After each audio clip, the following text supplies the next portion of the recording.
Ναι, Γιώργο. Ελευθερόπουλος, ο οποίος για ακόμα ένα βράδυ έτσι αποδεικνύει ότι ίσως δικαιούται μία κλίση σαν επιλογή από τον Ότο Ρεχάγκελ για το επερχόμενο Μουντιάλ. Καραγκούνης.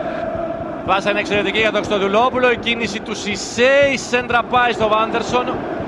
Οι πράσινοι πιέζουν με την κεφαλιά του Καραγκούνη. Σέντρα του Σπυρόπουλου. Σούτ είναι για τον Ελευθερόπουλο που διώχνει. Ο Σισέ ψάχνει χώρο. Έφερε την μπάλα στο δεξί 2-0. Πάλι Σισέ. 15 λεπτά πριν το τέλος. Η πίεση του Παναθηναϊκού εδώ και 2 λεπτά φέρνει αποτέλεσμα. Ο δεύτερο γκολ του Γάλλου στη βραδιά. Και τέταρτο αυτήν την εβδομάδα. 2-0. Πάνω που θα έλεγα ότι ο Ελευθερόπουλος δεν χρειάζεται να αποδείξει κάτι, διότι ο Ελευθερόπουλος είναι. Δεν παίζει σε κάθε μάτς για να αποδείξει ποιος είναι. Ο Σισέ από την άλλη έχει να αποδείξει πολλά στον κύριο που λέγεται Ρεϊμόντο Μενέτ και κάθεται ακόμη, αυτή είναι η είδηση, στο βάγο της Εθνικής Γαλλίας.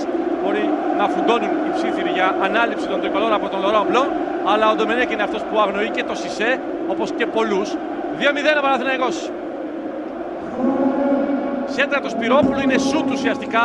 Διώχνει ο Ελευθερόπουλος, ο Σισέ παίρνει το rebound, έφερε ωραία την μπάλα στο δεξί.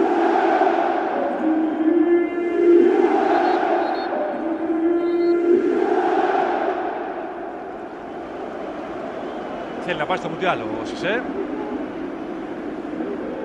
Ο λόγος στον Νίκο Τζουάνι. Είναι τεράστια επιθυμία του Τζιμπρίλ Σισέ να επιστρέψει στους τρικολόρ.